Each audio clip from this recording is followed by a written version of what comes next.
before it started gassing my family, Zyklon B, but before that, it funded Hitler. So it sacked all its Jews because there had been a declaration from the government that IG Farben wasn't good. They were hiring Jews and that was bad, and maybe the government should look into that. So they start sending money to Hitler, and in the end they help him with the war effort. Now, this is one particular company, but let's be real, this happened in all countries in Europe, right? We like to pick on the Germans, but there's loads of Belgian companies who helped. A lot of Belgian companies transported the Jews to the concentration camp, so this is just an easy scapegoat. Why? Because after the war, when the Americans, the Allied forces, and France and Britain occupied Germany, they put the IG Farben directors on trial. The Nuremberg trials included trials, these people, and they used Holocaust prisoners as slave labor. They supplied Zyklon B. They say they didn't know what was happening with it. They were sacked, they were punished, but then later they came back. IG Farben was split into multiple companies, and guess who started running those? Punishment didn't last very long. But it's an interesting example because this was the very first massive breakup in Europe, enforced by the Allied forces, including France, who hated competition law, right? So let that sink in. First competition law in Belgium, in Europe, is a result of anti-German sentiment. The Americans come in and say to the Germans, you need competition law. Interestingly, there had been a school in Germany, the Order Liberal School, who was hated in Germany before the war, but suddenly became quite popular because they were put in charge by the Americans, and they had an idea of competition law that was similar to that of the Americans. Whereas they said, look, the rest of Europe like it when the government allows monopolies and only ever stops them when they're hiking up the prices or hurting customers.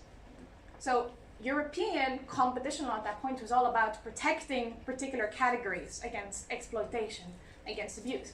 It wasn't about stopping cartels or monopolies because we quite liked them, yeah, they helped the government. Then the liberals and the Americans come in and they're like, actually, it's bad. It's bad because, look, you can buy Hitler an army. It's bad because it destroys the economy.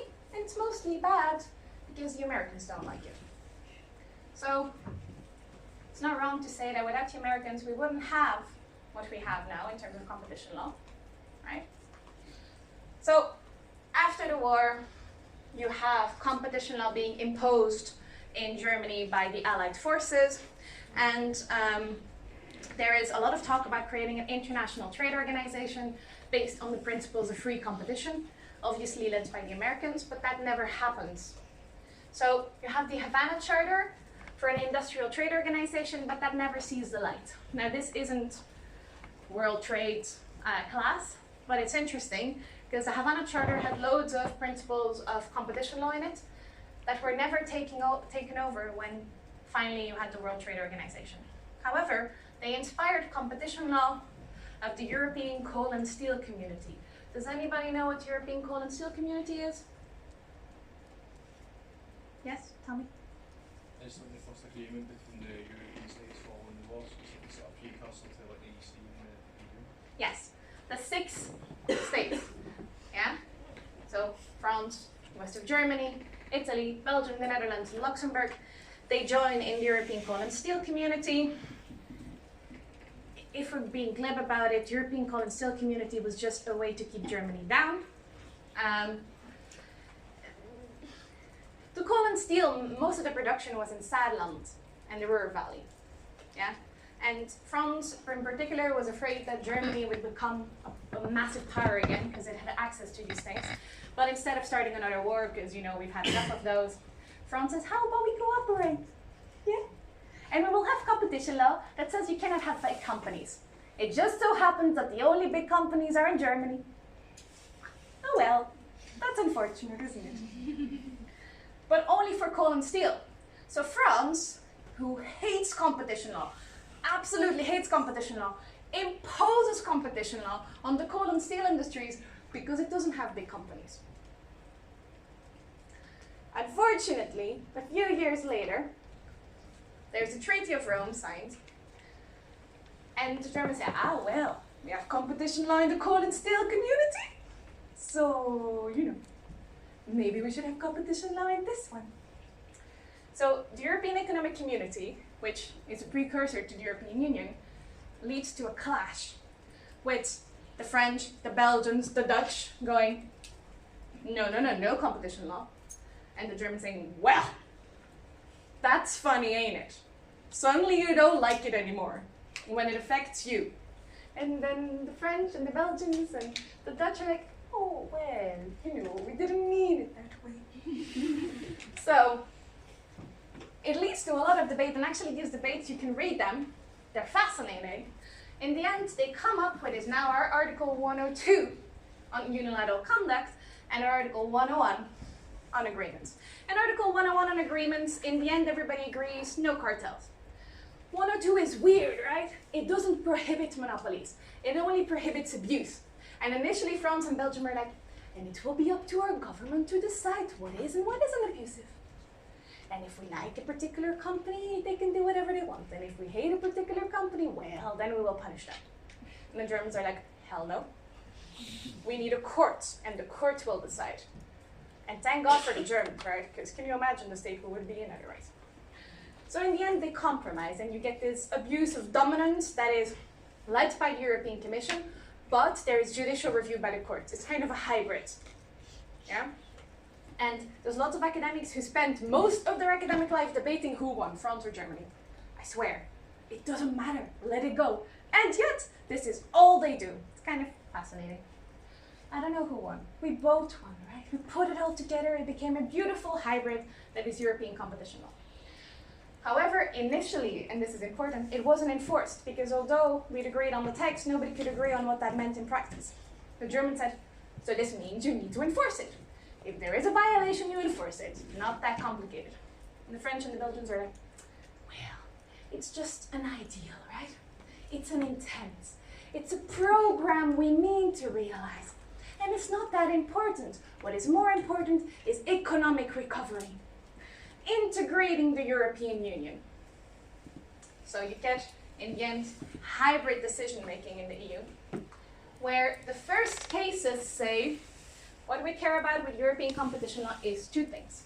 First, making sure that all these member states, only 6 at the time, integrate together, become one market.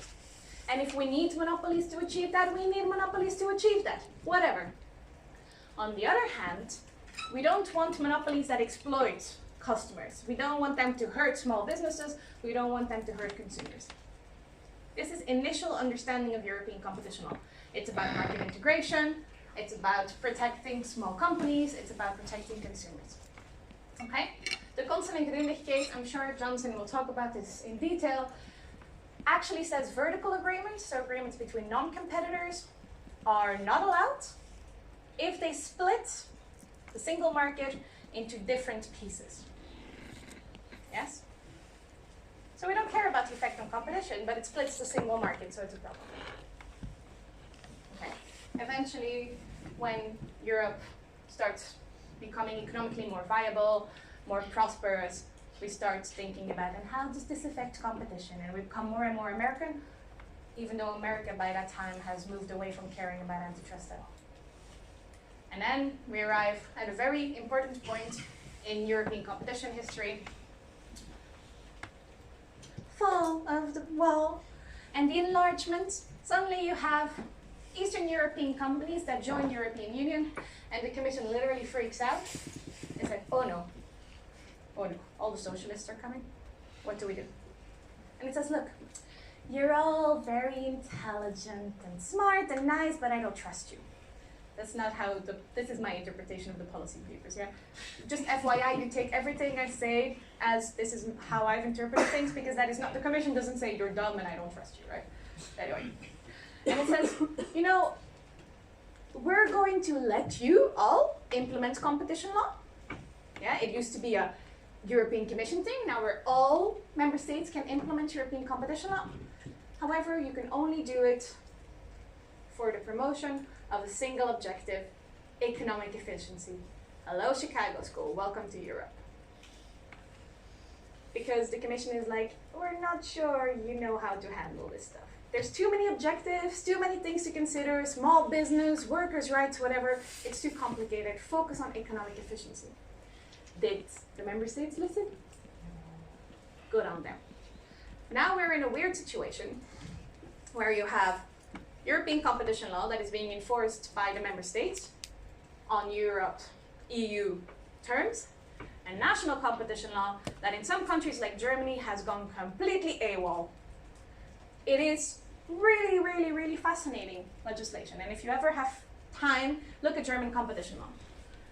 But actually, in a lot of ways, it is old school, American of the 1920s competition law.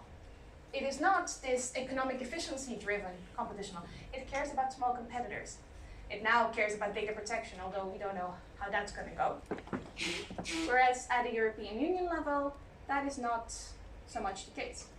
So you've got diverging opinions, which is fascinating, but also very problematic. All right. And then the very last slide. Sometimes I wonder whether we are going back in time.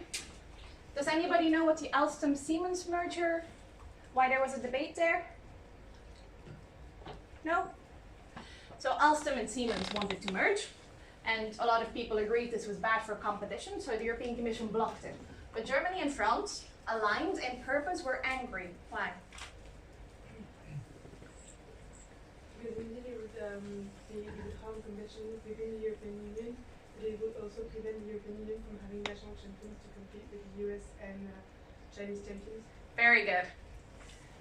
The French and the Germans, and we can debate what we think of this, said, look, if you combine Alstom and Siemens, we will have a European champion who can take on China. Note, China isn't competing with us right now in the sector, so it's a long-term future plan, right? We will have this massive railway company, a European champion, which can compete in a global market. Okay, we have to sacrifice competition in Europe for it, but think about the future. So some people are like, do you want to sacrifice competition law on the altar of this Chinese enemy you're imagining? But actually they're not completely wrong in the sense that competition now is global, right? And focusing just on a European scale might be too narrow-minded. On the other hand, how do you deal with it? Do you create massive champions? Do you actively, as a European institution, create a monopoly that's going back to competition as we saw it before we adopted competition law? So what are we supposed to do? And this is an interesting debate, and France and Germany are actually putting forward proposals to change competition law in order to create European champions.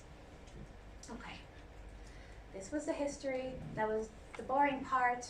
I think it's fascinating, but your faces tell me something different. So you'll get a break, and then we'll go to the actual competition. Yeah? All right. FYI, you don't need to study this, but I will be able to tell when I mark your essays who actually remembers this. So, you know. As from that really fast history lesson, where we covered quite a lot in a very small amount of time, you may, or I hope you'll have figured out that there's no such thing as one particular objective that competition law can protect. From the Chicago School, who says it's all about having the most efficient firms possible and as little government intervention as possible, to the Brandeis, the Europeans who say, hey, how about we protect workers, we protect privacy, we protect consumers, we protect small businesses, we make sure we have a decent economy, we make sure we have a lot of consumer choice and a lot of nice quality products, and we create innovation. What objective should competition law really achieve? And pretty much every 10 years, this debate is revived for some reason. Yeah, we agree, like in the 2000s, 2003, 2004, when the Commission modernized competition law, because of the Eastern European countries coming in, we all said, okay, yes, we will go after consumer welfare through creating the most efficient companies possible. That is 2003, 2005, right? We are now 2019, and the debate is back. Ooh, is that really what we care about? Maybe we should protect the environment through competition law. Okay, let's start over. Let's do this debate again. But actually, I'm being glib, but it's an important debate. Yeah? Especially as we've seen, as prosperity goes down, we might have a different perspective to competition law. In Europe, the poorer we were, the more we wanted cartels because we thought the cartels would save us. In the US, the other way around, the poorer the population was, the more they hated cartels because they said, ooh, look at those rich bastards. Yeah? So it changes with how economically prosperous a place is. So let's have a quick look at the different objectives you could have. And this is by no means exhaustive. So there are important differences between the US and the EU, and those who do ACL, we will look at this a bit more. But as a basis, you will hear very often American lawyers say, the Europeans took American antitrust, but they did it wrong. I mean, yeah, maybe. We do it differently. And we didn't take it completely, because although we have the same approach to agreements, we don't have the same approach to monopolies. There is a massive divergence between the US and the EU, but only if you focus on the present day. The thing is, all the debates we've had in the US and the EU have been the same, but just at different points in time. Yeah? So when in the 50s and the 60s, Brandeis and Woodrow Wilson thought competition law was about protecting workers and protecting privacy and protecting socialism, we were like, But then we did the same thing a few years later, right? So we have the same debates, we just have them at different points in time. This magically is one of the first times in history we're having the same debate at the same time with the same arguments. Isn't that beautiful? A globalized society. And it's mostly because academics like me spend 5 years in America, 5 years in Europe, and teach the same thing to their students. And the students believe that I say the gospel truth. And so they go out and they say, have you heard what Magali says? She's so clever. I am, thank you. I may be wrong, by the way, guys. And this is for any lecture you go to. Your lecturers are human beings. They have their opinions. They might be wrong. You go and repeat what we say anyway, which is cool, thank you. Yeah? But it also means that in the US and the EU, now we're having the same debate. And the debate is, first, is competition law about economics? Only about economics. Secondly, if it is about economics, what kind of economics? I was giving a class to honors students today, and we were having a debate about the difference between communist economics and free market economics. It was quite fascinating. Which kind of economics do we care about? Yeah? So let's start with, is it just about economics? Yeah? Or can you have non-economic goals? Now, non-economic goals could be things like protecting animals, protecting the environment, going after cartels, for example, the recent cartel between car manufacturers that are keeping down technology which will reduce emissions. Now, there's a lot of economic arguments you can make about why that cartel is bad, but the reason so many people cared about it was because it was making saving the planet less viable. Because these car manufacturers had all agreed not to bring out lower emissions technology. Yeah? So are those things we should care about in competition law? Or you could say fairness and democracy, and I think that is the most interesting one at the moment, because why would there be a relationship between democracy and competition law?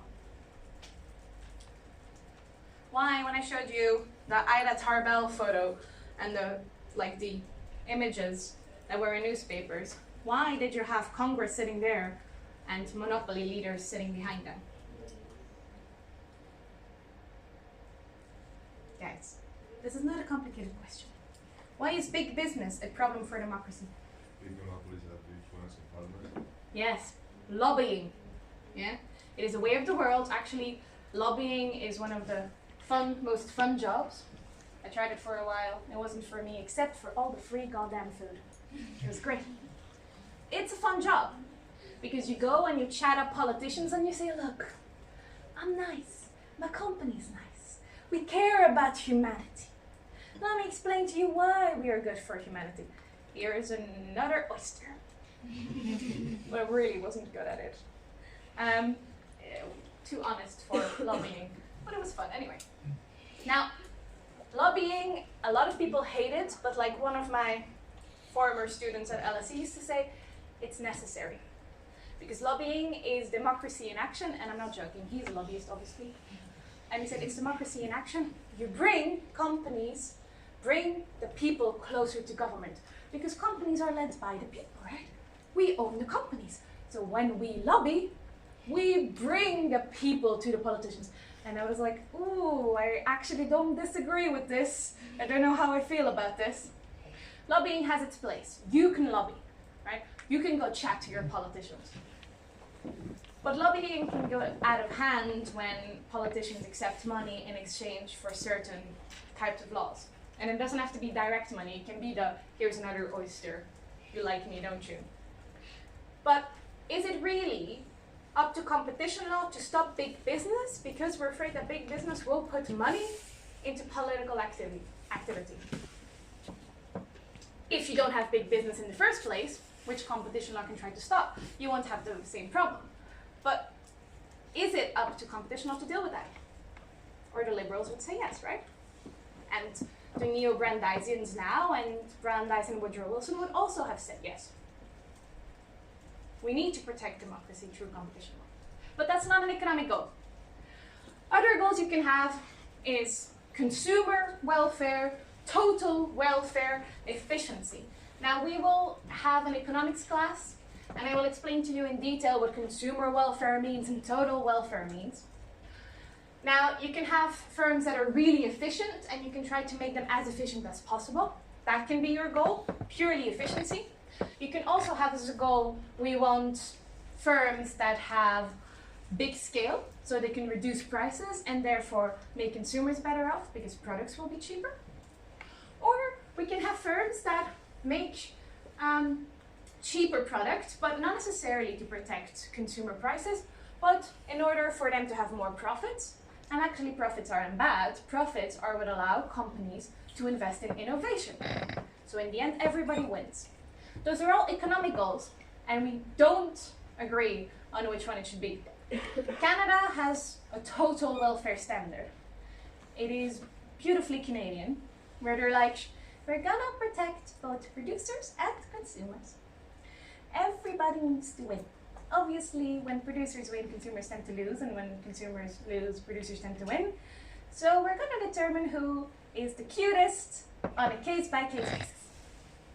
And a lot of people mock Canada for this, but I actually think it's beautifully honest, right? Because they're like, we don't want to make the choice, so we won't. And when we have a case, we will protect whoever looks the nicest, yeah? You look really sad, I want you to be happy.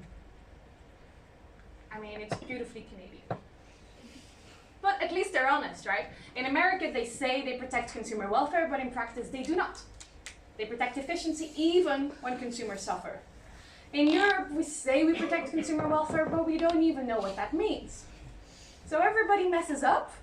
The only ones who admit they mess up is the Canadians. So, all right.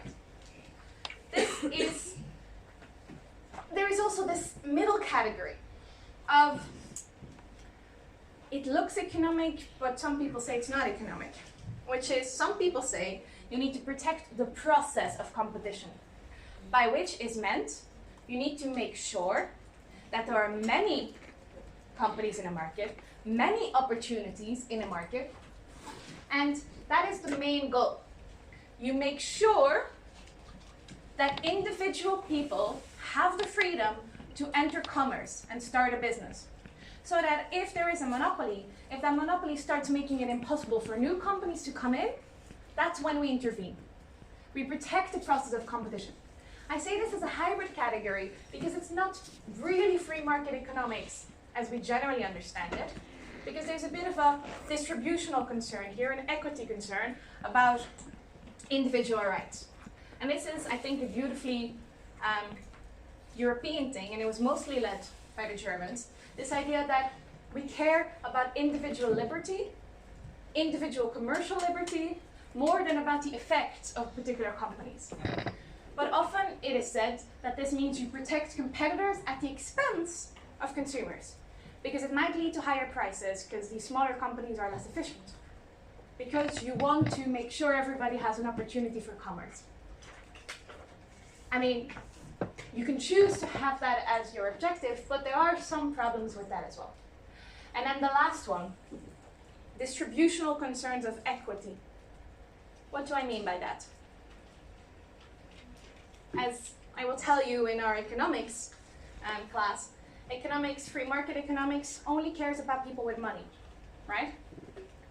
You know this, right? Free market economics only works if you have an income, if you have money to spend. It allocates, or if you don't know it, you will know in the next class with me. Free market economics, as we know it, is a way to make sure that everyone who has money can buy what they need.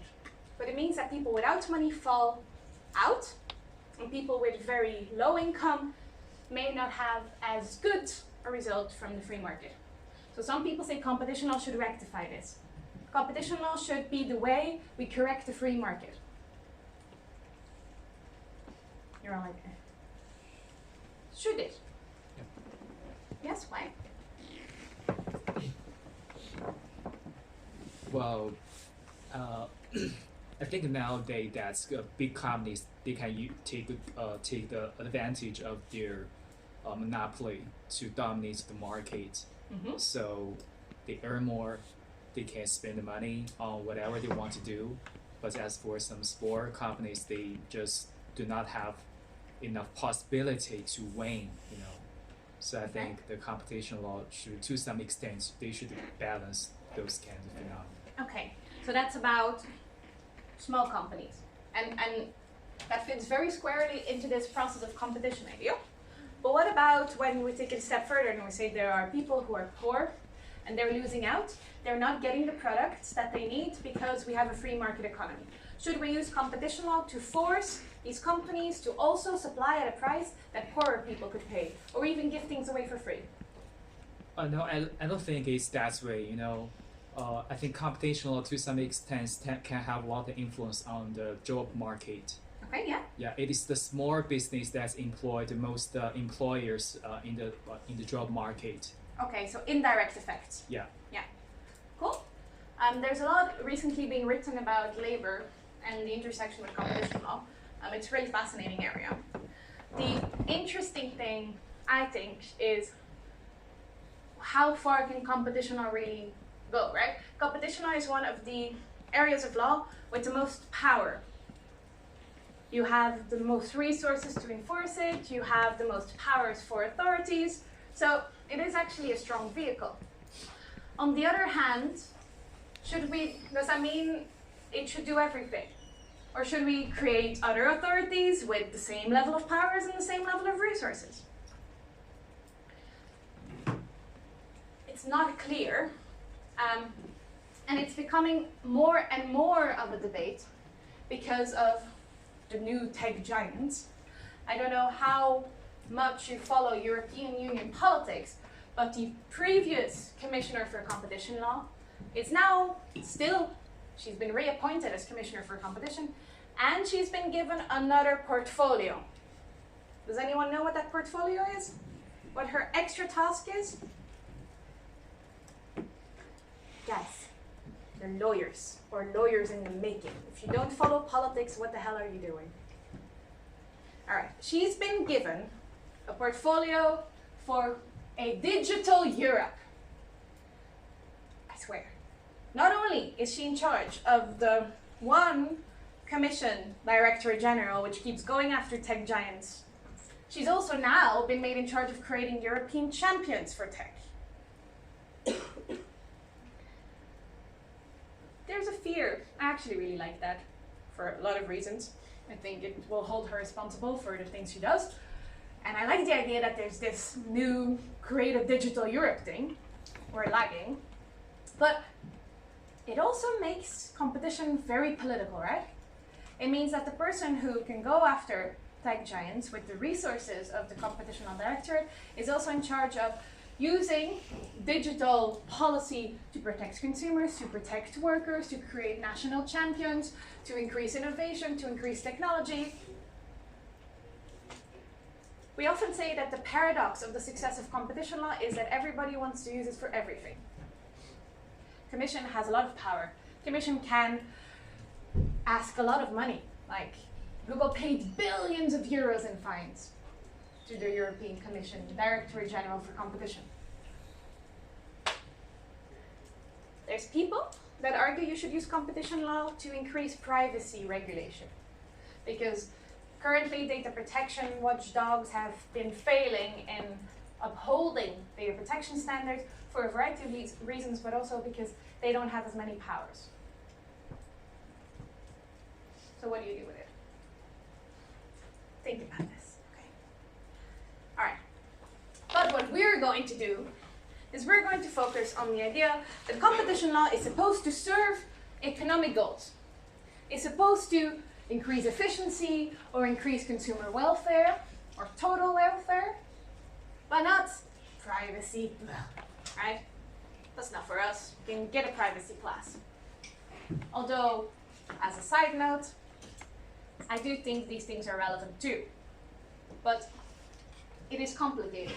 You have to choose something to focus on. So this is what we're focusing on. You will see very often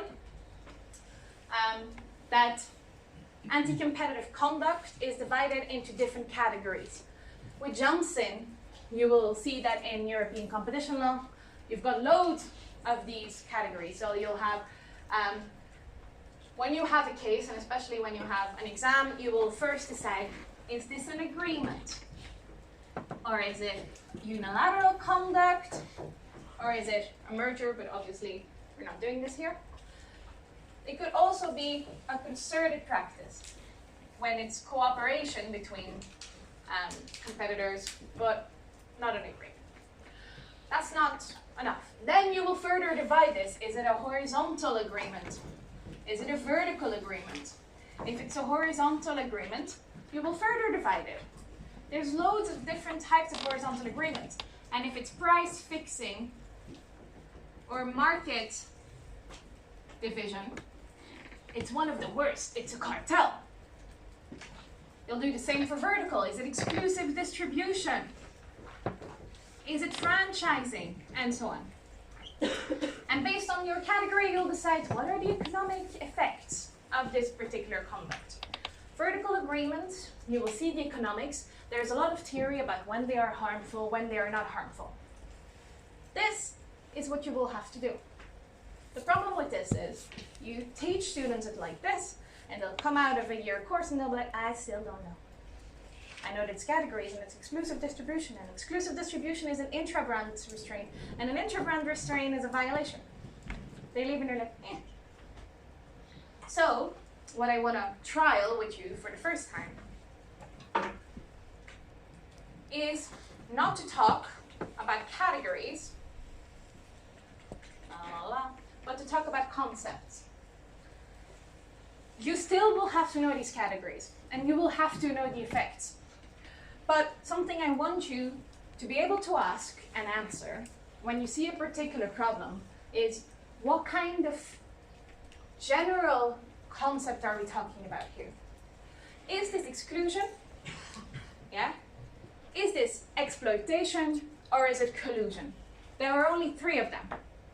Only 3.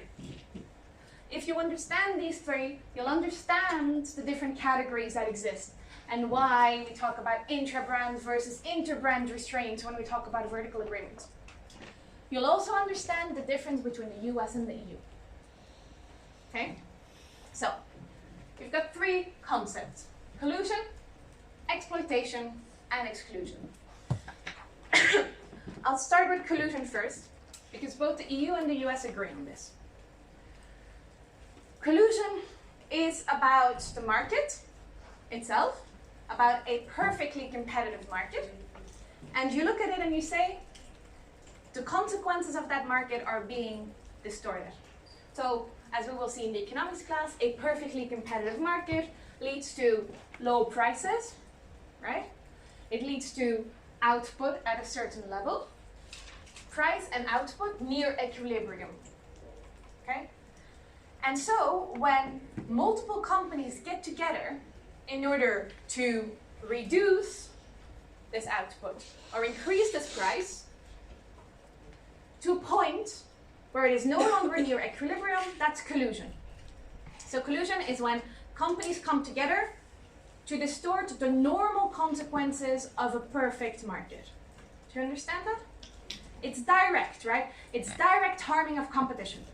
It's direct harming of the market. Okay.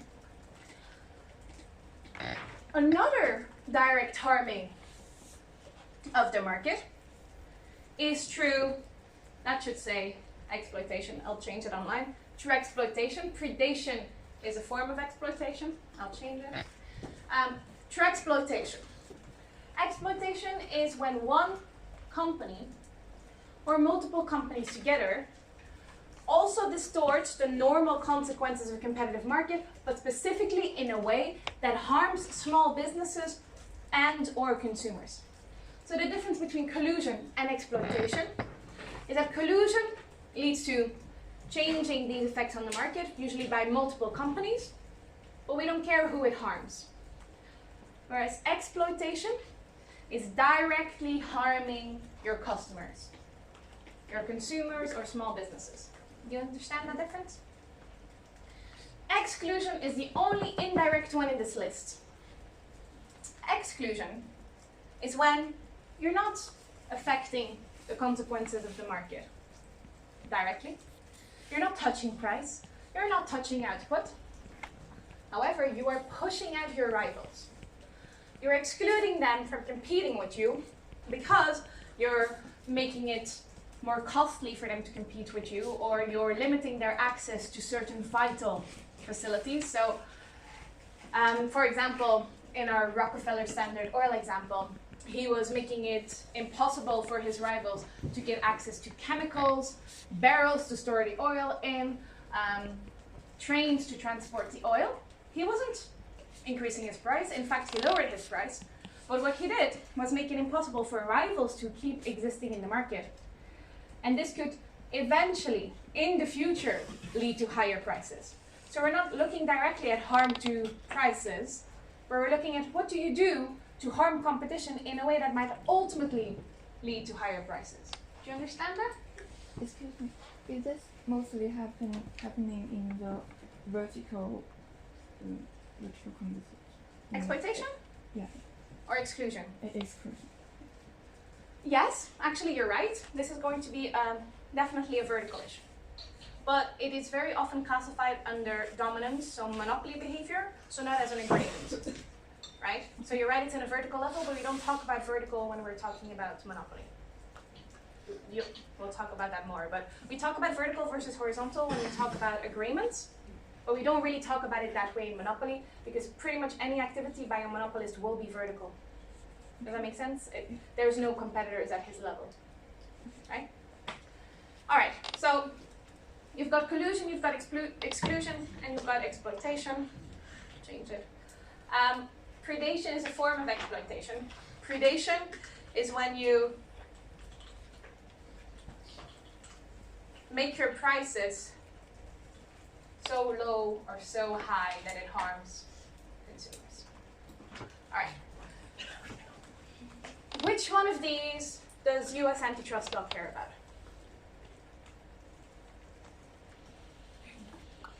The first one. Yes, the first one. Good. Anything else?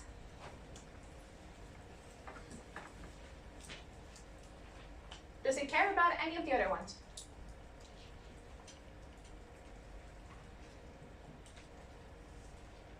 It cares about one of the two remaining ones. Have a guess which one.